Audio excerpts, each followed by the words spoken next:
Kita beralih ke sorotan lainnya, saudara. Mantan kekasih Mario Dendi, Anastasia Pretya Amanda, kembali mendatangi Mapolda Metro Jaya untuk memenuhi panggilan klarifikasi atas laporan pencemaran nama baik terhadap Mario Dandi dan AGH.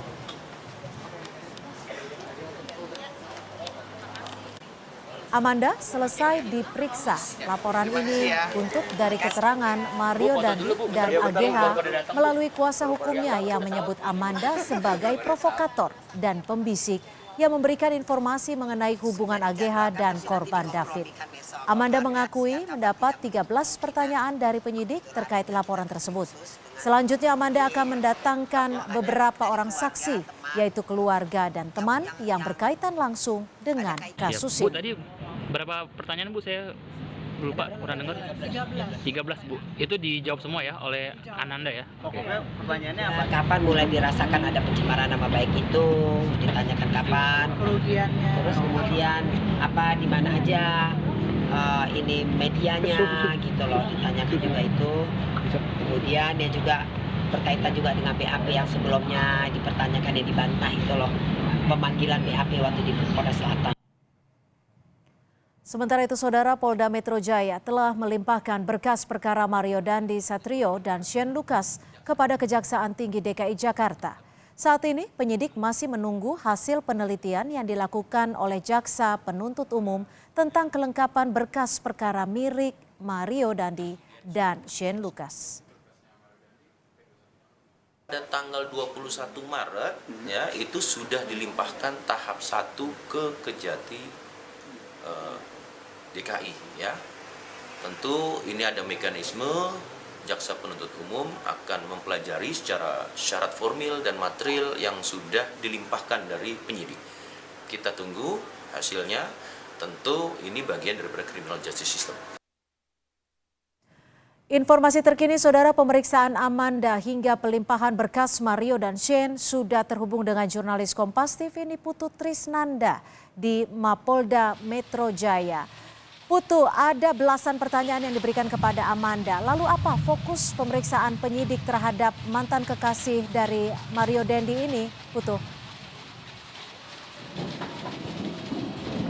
Ya, selamat sore, selamat petang, Cynthia dan juga saudara. Dari belasan pertanyaan yang ditanyakan oleh penyidik dari Krim Polda Metro Jaya kepada mantan kekasih Mario Dandi, ini tentu saja seputar pertemuan yang terjadi pada tanggal 30 Januari 2023. Memang percakapan antara Mario Dandi kemudian juga dengan Amanda ini juga menjadi beberapa pertanyaan lain yang coba diulik oleh para penyidik.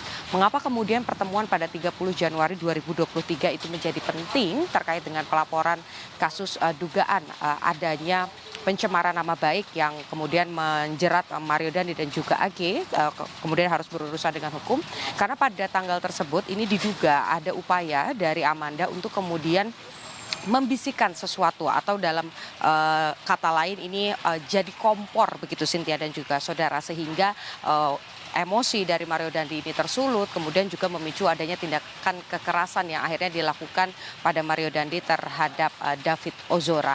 Tetapi yang tadi juga disampaikan setelah proses pemeriksaan sekitar 4 jam berjalan, yang disampaikan oleh ibunda dari Amanda adalah bahwa tidak pernah ada dendam antara Mario Dandi dan juga Amanda, apalagi dendam antara Amanda dan juga AG. Pada 30 Januari 2023 juga disampaikan tadi yang juga di dalam bukti yang dibawa oleh pihak keluarga ditunjukkan kepada penyidik, tidak ada bukti percakapan yang menunjukkan bahwa Amanda ini menaruh dendam, dan pada pertemuan 30 Januari itu pun sebetulnya tidak ada percakapan tentang AG yang dilakukan antara Amanda dan juga Mario.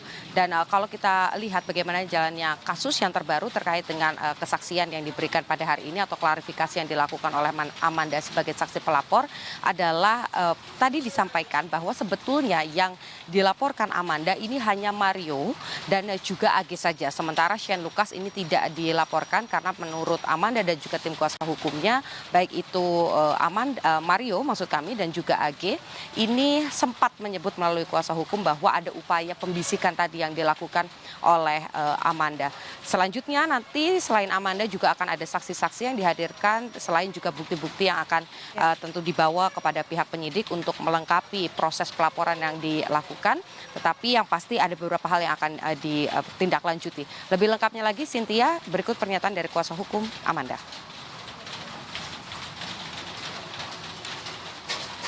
Yang ada kaitan Siap. Bu, tadi berapa pertanyaan Bu saya mau dihadirkan? dari keluarga, teman, gitu. yang ada kaitannya langsung lah. Oh gitu ya. Untuk Oke. pemeriksaan saksi apakah sudah dijadwalkan kapan? Sudah dijadwalkan tapi nanti dikompromikan besok. Oke. Keluarga ada besok langsung udah langsung tantenya Amanda.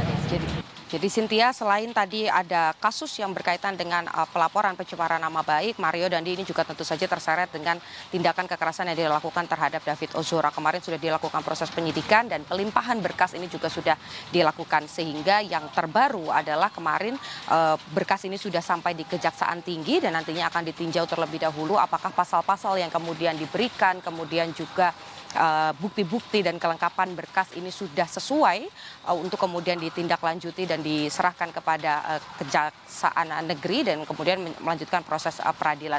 Jadi kalau untuk kasus pencemaran nama baik saat ini masih proses penyelidikan, masih mendengarkan kesaksian, kemudian juga alat bukti. Tetapi kalau untuk kasus tindakan kekerasan yang dilakukan oleh Mario Dandi dan juga Shane Lucas dan terakhir adalah AG, ini sudah masuk ke tahap selanjutnya. Untuk Shane Lucas dan juga Mario Dandi ini baru ditinjau berkas-berkasnya, sementara untuk AG ini sudah akan menjalani proses persidangan pada 29 Maret 2023 mendatang. Cynthia. Terima kasih Niputu Trisnanda, jurnalis Kompas TV melaporkan langsung dari Mapolda Metro Jaya.